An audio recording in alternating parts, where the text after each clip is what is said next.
नमस्कार। एक बार फिर से आपका स्वागत है मेरे YouTube चैनल चौहान जी की रियल फाइल। दोस्तों, आपको अब जानकर यह खुशी होगी कि मैं इस चैनल पर सारी सत्य घटनाएं ही सुनाता हूं। आज की जो कहानी है वो हमारे सब्सक्राइबर ने भेजी है, नंदन सिंह जी। इन्होंने भेजा है कि हम अपने गांव जा रहे थे अपने बाल बच्चों को लेके कोरोना के बाद। यानी कोरोना में स्थिति ऐसी हो गई थी कि हमारा काम धंधा सब छूट गया था और बच्चों को संभालना थोड़ा सा मुश्किल हो रहा था। इसलिए हमने सोचा कि अब अपने गांव चलें और वहीं कोई काम धंधा देखेंगे, तो बच्चों को लेके हम चल दिए। मेरे पास अल्टो गाड़ी थी, अल्टो 800। वो आज भी है। उसी में हमने अपना थोड़ा बहुत सामान रखा और अपने बच्चों को लेके निकल लिए। रास्ते में चलते चलते चलते चलते जैसे ही थोड़ा सा दिन ढिला और करीब करीब 4-4:30 बजे का टाइम होगा, अचानक से बारिश होने लगी। और बारिश भी इतनी तगड़ी कि जबरदस्त बारिश होने लगी। आगे सामने कुछ भी नजर नहीं आ रहा था। तो हमने थोड़ा सा साइड देख करके गाड़ी को किनारे पर लगा के खड़े हो गए और थोड़ा सा बारिश रुकने का इंतजार करने लगे कि थोड़ी बारिश रुक जाएगी तब चलेंगे। मेरा एक छोटा सा बेटा है और एक मिसेज और एक मैं, हम तीनों थे गाड़ी में। बेटा थोड़ा छोटा ही है, अभी उस समय भी वो 6-7 महीने का था। अब तो खैर थोड़ा सा बड़ा हो गया है। तो दोस्तों, बारिश करीब करीब आधा घंटा हो गया मगर बारिश रुकने का नाम नहीं ले रही थी। हम लोग सड़क के किनारे पर खड़े हुए थे।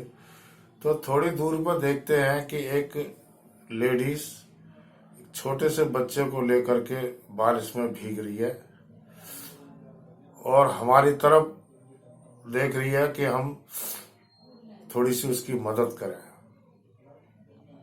मेरी मिसेज ने उसको देखा तो कहने लगी, देखो बारिश में ये भीग रही है, इसको गाड़ी में बिठा लो।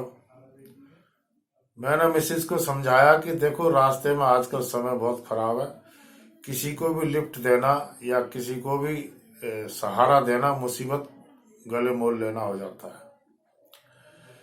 कहीं ऐसा ना हो कि हम इसकी मदद करें और उल्टा हमारे ऊपर कोई मुसीबत आके खड़ी हो जाए। मगर मेरी मिसेज लेडीज थी, उसकी गोद में भी एक बच्चा था, तो वो उसको देख करके उससे नहीं रहा गया और वो बार बार मेरे को कहने लगी कि नहीं नहीं उसको बिठा लो गाड़ी में। हमने गाड़ी थोड़ी सी आगे बढ़ाई और उसको बोला कि आप अंदर आकर के गाड़ी में बैठ जाओ। तो मेरी मिसेज आगे की सीट पर आकर बैठ गई और उसको हमने पिछली सीट पे बिठा दिया। थोड़ी देर बाद बारिश जब हल्की हुई तो हम लोग गाड़ी लेके अपने चल दिए। तो रास्ते में हम चलते रहे, बातचीत करते रहे मिसेज के साथ। लेकिन जब मैंने शीशे में थोड़ा सा देखा पीछे की तरफ तो मुझे पिछली सीट पे कोई भी नजर नहीं आया। और फिर मैंने मुड़ के देखा तो वो लेडीज बैठी हुई है, लेकिन वो शीशे में दिखाई नहीं दे रही थी। मैंने अपनी मिसेज को इशारा किया कि देख इसको शीशे में देख, ये दिखाई नहीं दे रही शीशे में। मिसेज ने देखा शीशे में तो वो सचमुच में उसमें शीशे में दिखाई नहीं दे रही थी। ना उसका बच्चा दिख रहा था ना वो दिख रही थी। और जैसे ही पीछे मुड़ के देखते तो वो सीट पे बैठी हुई थी। हम एकदम से डर गए और हम समझने में देर नहीं लगी कि ये कोई साधारण औरत नहीं है, ये कोई भूत या प्रेत है। हम चुपचाप आगे चलते रहे और आगे जाके थोड़ा सा ढाबा आया, ढाबे पर हमने गाड़ी को रोका। मेरी मिसेज एकदम से घबरा रही थी और कहने लगी मैं अब इस गाड़ी में नहीं जाऊंगी, या तो आप इसको उतार दो या मुझे उतार दो।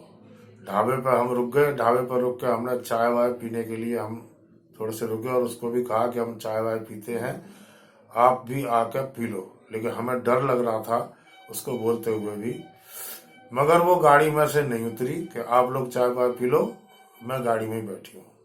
वो गाड़ी में से नहीं उतरी। अब दोस्तों, चाय पीना तो एक बहाना था, लेकिन जब वो गाड़ी में से नहीं उतरी, मेरी मिसेज एकदम से घबरा गई और कहने लगी कि नहीं नहीं, मैं नहीं जाऊंगी गाड़ी में, या तो उसको उतारो या हम यहीं पे बैठेंगे। दोस्तों, शाम हो गई और शाम के करीब करीब 6 बज गए, 6 साढ़े 6 बजे थे। वापस मैंने मिसेज को किसी तरीके से मनाया और गाड़ी में बिठाया और हम चल दिए। मैंने उसको पूछा, लेडीज को, कि आप कहाँ जाएंगी, आपको हम वहां पर छोड़ देते हैं। बोली नहीं, मेरा तो ठिकाना पीछे रह गया, अब आप जहाँ चल रहे हैं मैं आपके साथ ही चलूंगी। दोस्तों, हम और ज्यादा घबरा गए क्योंकि वो गाड़ी में हमारे साथ ही जाना चाहती थी। शीशे में वो दिख नहीं रही और हम अच्छी तरह से समझ गए थे कि हम किसी मुसीबत में फंस गए हैं। मेरा ध्यान गाड़ी चलाने में कम था, उसकी तरफ ज्यादा था। थोड़ी दूर पर जाकर के हमारा एक्सीडेंट हो गया। गाड़ी पेड़ से टकरा गई, गाड़ी सड़क से नीचे उतर गई और गाड़ी पेड़ से टकराई। जबरदस्त एक्सीडेंट हुआ हमारा, क्योंकि गाड़ी हमारी 80 की आसपास स्पीड में चल रही थी। जैसे पेड़ से टकराई गाड़ी, जबरदस्त एकदम से एक्सीडेंट हो गया और मेरे काफी चोट आ गई, मेरी मिसेज के भी काफी चोट आ गई। दोस्तों, वो लेडीज उस गाड़ी में से उतर के और कहाँ गायब हो गई, उसके बाद वो नजर नहीं आई। किसी तरीके से हम गाड़ी में से निकले और निकल के बाहर देखा तो वो नहीं थी, ना गाड़ी में थी ना वो बाहर थी। अब गाड़ी का एक्सीडेंट हो चुका था और हमारे चोटें भी आ चुकी थी। किसी तरीके से हमने फोन किया पुलिस को, पुलिस आई और हमने उनको सारा वाकया बताया कि ऐसे ऐसे हमारा किस्सा हमारे साथ हुआ है। वो लोग हमें हॉस्पिटल ले गए, पुलिस वाले, और हॉस्पिटल ले जाने के बाद हम 3-4 दिन वहां पे हॉस्पिटल में रहे। शुक्र है मेरे बच्चे के कोई चोट नहीं आई थी, मेरी मिसेज के चोट आई, सिर में आई, हाथ पैरों में आई और मेरे भी काफी चोटें आई थी। 3-4 दिन हम हॉस्पिटल में रहे। उसके बाद हॉस्पिटल से हम निकले, गाड़ी हमारी वहीं पर थी। पुलिस वालों की मदद से हमने गाड़ी को वहां से मंगाया और फिर मैकेनिक को दिखा करके गाड़ी ठीक करवाई। गाड़ी ठीक कराने के बाद हम फिर से अपने गांव के लिए गए। दोस्तों, ये वाकया हमारे साथ अपने गांव जाते टाइम हुआ था। मैं नहीं चाहता, मैं आपको यही सलाह दूंगा कि कभी भी आप रास्ते में जाएं, अपनी फैमिली के साथ हों या अकेले हों, रास्ते में किसी को भी आप सहारा मत दीजिए, ना किसी को लिफ्ट दीजिए, क्योंकि पता नहीं उसके धोखे में कौन है। ये कहानी हमारे साथ गुजरी है दोस्तों, तो इसलिए आपको ये सलाह देते हैं। तो दोस्तों, ये कहानी भेजी थी हमारे को नंदन सिंह जी ने। आपको कैसी लगी आप हमें कमेंट बॉक्स में जरूर बताइएगा। अगर आपको अच्छी लगी हो तो एक लाइक जरूर कर दीजिएगा दोस्तों, और एक सब्सक्राइब कर दीजिए। धन्यवाद। जय हिंद।